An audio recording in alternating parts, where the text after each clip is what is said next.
तो डियर हम लोग डिस्कस कर रहे थे ह्यूमन रिसोर्स ऑर्गेनाइजेशनल बिहेवियर।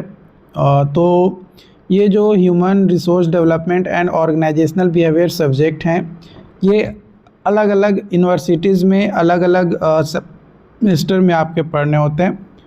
तो ये डिपेंड करता है कि आप किस यूनिवर्सिटी से हैं, बट अलग अलग यूनिवर्सिटीज़ का क्वेश्चन पेपर जो हमारे पास अवेलेबल होते हैं, उन तमाम क्वेश्चंस पेपर को आप लोगों के साथ डिटेल में प्रोसेस किया जाता है, सॉल्यूशन प्रोवाइड किया जाता है ताकि आप अच्छे तरीके से एग्ज़ाम्स की तैयारी कर सकें। तो यहाँ पे आज जो हम क्वेश्चंस लेने वाले हैं यूनिट 3 का होने वाला है क्वेश्चंस। तो क्वेश्चन बोला जा रहा है discuss meaning and need of job enrichment. Job enrichment की क्या ज़रूरत है और उसका मीनिंग क्या होता है। ऑल्सो कंपेयर करना है हर्ज़बर्ग टू फैक्टर थ्योरी को और मैकग्रेगर थ्योरी को थ्योरी एक्स एंड वाई को।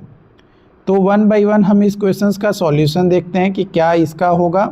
तो देखो, सबसे पहले हम सॉल्यूशंस की ओर बढ़ें। तो अगर हम यहाँ पे बात करें डिस्कस मीनिंग और नीड की, तो जो जॉब इनरिचमेंट है ना, जॉब इनरिचमेंट है और जो जॉब इनलार्जमेंट है, तो जॉब इनलार्जमेंट का मतलब होता है horizontal expansion of job, more task at same level, एक ही लेवल पे टास्क जो है आपका बहुत ज़्यादा है।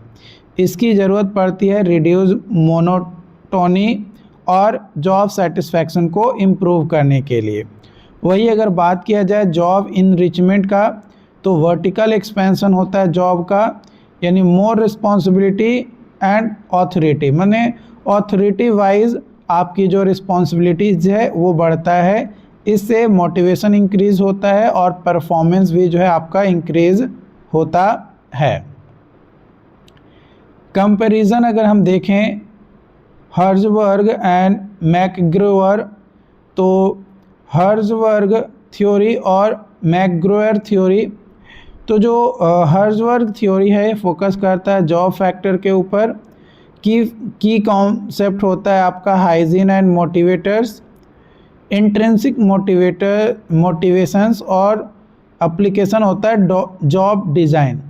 वही मैकग्रोवर थ्योरी की बात किया जाए तो ये मैनेजेरियल एजम्पशंस होता है, थ्योरी एक्स एंड वाई होता है, बिहेवियरल होता है और लीडरशिप स्टाइल इसमें देखने को मिलता है।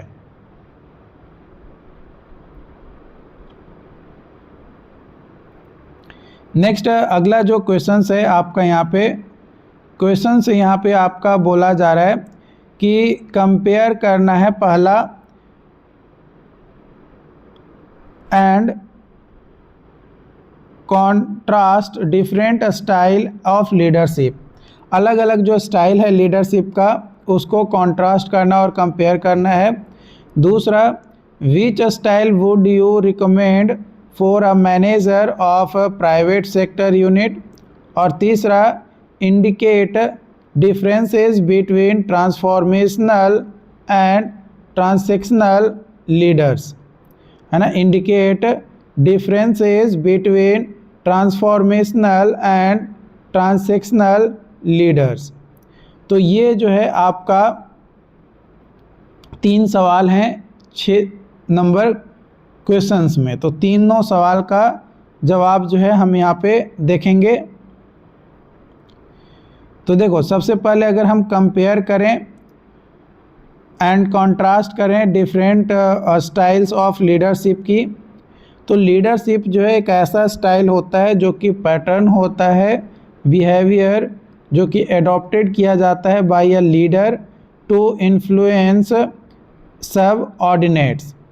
Major leadership styles, autocratic leadership, leader takes all decisions, little और no participations from subordinates, strict supervisions and control, merits, quick decision making, useful in emergencies, merits की अगर बात की, डीमेरिट की बात किया जाए तो मोरल कम होता है और सप्रेसेज क्रिएटिविटी देखने को मिलता है, मतलब बहुत क्रिएटिविटी सप्रेस्ड हो जाता है इसके अंतर्गत।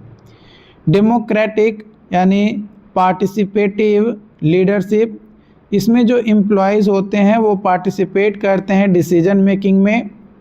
लीडर्स जो होता है इनकरेज करता है सजेशंस को।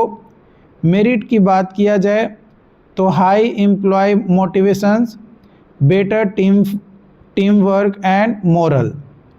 डीमेरिट्स की बात किया जाए तो slow decision making, not suitable in crisis situations, laissez faire leadership, complete freedom to employees, and leader provides minimal guidance.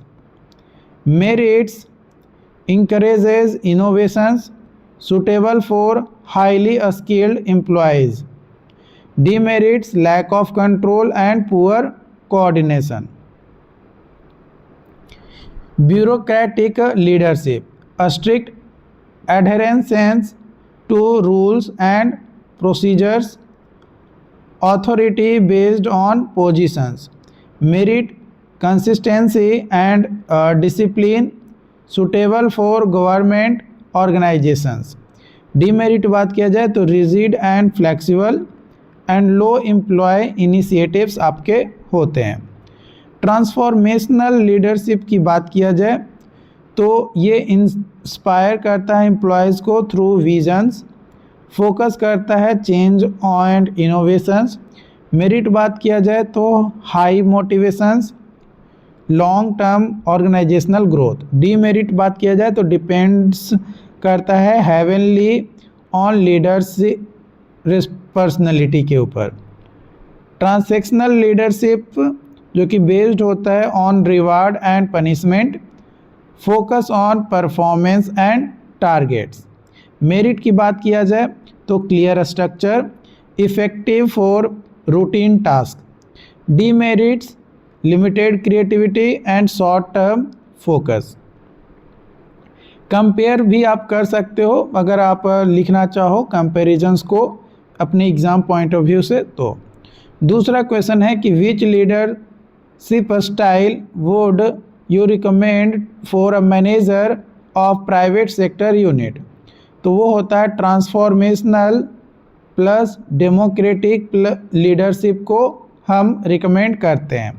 Reason इसका क्या होता है कि प्राइवेट सेक्टर ऑर्गेनाइजेशन में कॉम्पिटिटिव और डायनेमिक होता है, रिक्वायर होता है innovations and flexibility, employees are performance driven, encourages commitment rather than compliance, improves productivity and retention, है ना। प्रोडक्टिविटी और रिटेंशन को क्या करता है, इम्प्रूव करता है।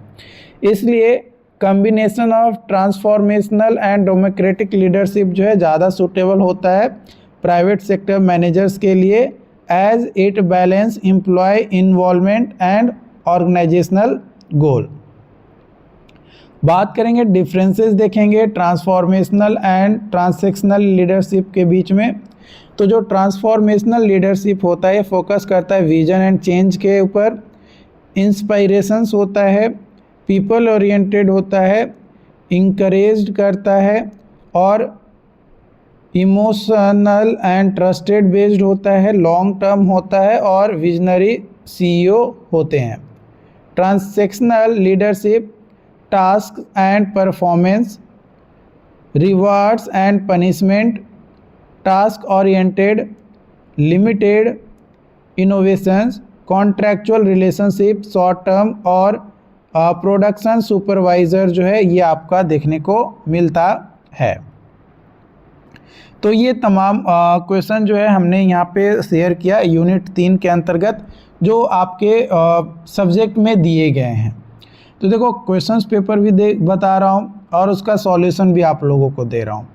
तो इससे क्या होगा कि आपको प्रैक्टिस में रहोगे, तो प्रैक्टिस में रहना बहुत ज़रूरी है। अगर आप प्रैक्टिस में नहीं रहोगे तो इससे जो नुकसान है ये आपका ही होगा, क्योंकि आप जब तक लिख कर खुद से प्रैक्टिस नहीं करोगे, आप एग्ज़ाम में बेहतर स्कोर नहीं कर पाओगे। और आपको अगर बेहतर स्कोर करना है तो आपको पढ़ाई करना बहुत ज़रूरी है। ओके।